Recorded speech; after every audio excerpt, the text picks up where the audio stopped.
fait un exercice de Wilcoxon-Whitney, donc je vais vous expliquer comment on fonctionne et comment le réaliser. Donc alors nous avons un problème, donc 23 patients présentent un diabète. Au cours de leur traitement, nous avons mesuré les concentrations de glucose dans le sang de chaque patient. Pour cela, les 23 patients ont été classés en deux groupes, le groupe A et le groupe B.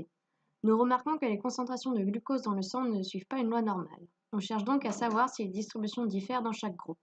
Suite au problème, nous avons obtenu les résultats suivants. Donc on a différents résultats en fonction du groupe A et du groupe B. Je ne vais pas vous les énumérer. Donc alors, avant toute chose, pour commencer le Wilcoxon-Whitney, on classe les valeurs en fonction d'un rang. Donc pour cela, moi je propose de faire un tableau. Après, vous pouvez utiliser ce que vous voulez du moment que ça fonctionne. Vous pouvez utiliser différentes couleurs, différentes abréviations ou comme vous voulez. Donc moi là, je les ai juste mis en tableau pour commencer et après je vais vous montrer comment on les classe. Donc alors, là, j'ai commencé à classer les différentes valeurs du groupe A et du groupe B. Dans le groupe A, j'ai mis les valeurs dans l'ordre croissant. Donc ça nous fait 4,5, 4,6, 4,8 et ainsi de suite. Pour le groupe B, j'ai fait la même chose. Donc j'ai classé les valeurs en fonction des différents rangs. Donc ça fait 4,1, 4,2, 4,3, 4,5 et ainsi de suite.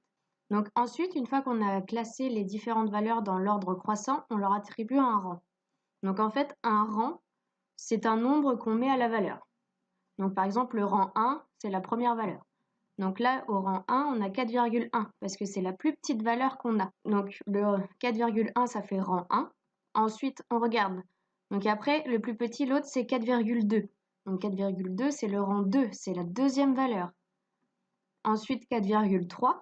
Donc là, on attribue le rang 3 à 4,3 parce que c'est la troisième valeur la plus petite. Après, là, on est embêté car on a 4,5. Donc en fait, pour pouvoir attribuer un rang à la même valeur, on ne met pas le même nombre. Parce que sinon, ça fausse le nombre de personnes qu'on a dans chaque groupe. Du coup, on prend la moyenne entre les deux. Après 3, normalement, c'est 4. Et puis après 4, c'est 5. Donc on prend les rangs 4 et 5 et on fait la moyenne des deux. Donc ce qui nous donne 4,5. Donc on attribue le rang 4,5 aux 2. Bon là, ça tombe sur le même nombre, par pur hasard. On continue. Donc ensuite, il ne faut pas oublier que là, les deux valeurs, ça fait 4, 5. Donc ça fait 4,5, mais après, il ne faut pas oublier qu'il faut repartir à 6. Le 4 et 5, ils sont déjà utilisés. Donc pour la sixième valeur 4,6, on attribue le rang 6. Après, on fait ainsi de suite. Donc 4,8, c'est le rang 7. Ensuite, nous avons 2 fois 5,1. Donc la même chose comme tout à l'heure. On attribue un rang moyen entre les deux. Donc là, ça fait 7. Après 7, les deux valeurs qu'on a, c'est 8 et 9. Donc là, on fait la moyenne des deux et on obtient 8,5. Voilà, et on continue ainsi de suite. Donc après, voilà, je pense que vous avez compris le système. Donc vous classez les différents rangs. Ah oui, et si vous avez trois valeurs identiques, vous faites la même chose.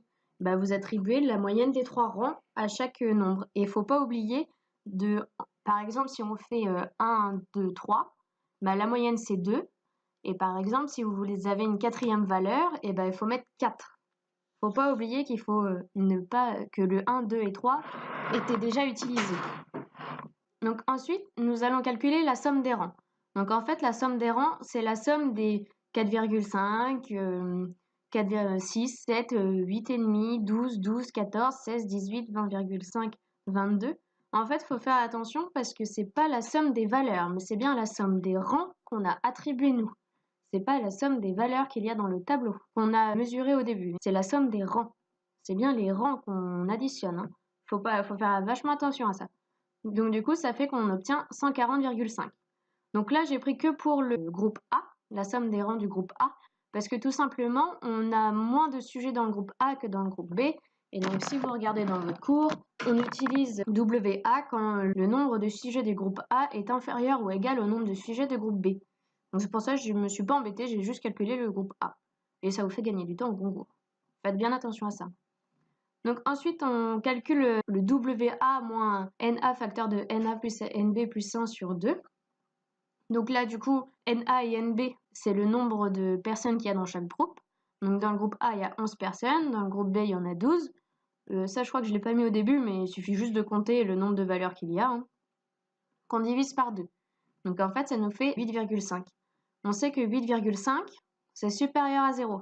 Donc dans la formule, quand la somme de cette équation est supérieure à 0, on enlève 0,5 au 8,5 pour pouvoir calculer l'indice après. Donc pour calculer l'indice, donc là on a une formule à coucher dehors, mais il faut l'apprendre, vous n'avez pas le choix. Donc alors du coup, vous remarquez qu'au tout début, sur le numérateur, on a WA moins NA facteur de NA plus NB plus 1 sur 2. Donc en fait, ça, on l'a déjà calculé tout à l'heure. C'était notre fameux 8,5. Donc c'est là où on enlève le moins 0,5, c'est dans cette équation-là. Ou sinon, vous pouvez le faire directement, vous mettez 8, hein. Ça revient au même. Et ensuite, du coup, en dessous, vous mettez la racine, on fait NA fois NB, donc 11 fois 12, facteur de 11 plus 12 plus 1 sur 12. Donc là, on obtient 0,49. Donc si vous avez bien appris votre cours, vous savez que si l'indice Z est inférieur à 1,96, on peut dire que les distributions ne diffèrent pas significativement. Donc en fonction de notre problème ici, on peut dire que les distributions ne diffèrent pas significativement entre les deux groupes des 23 patients qui présentent un diabète. Leur concentration de glucose dans le sang de chaque patient ne diffère pas entre les groupes.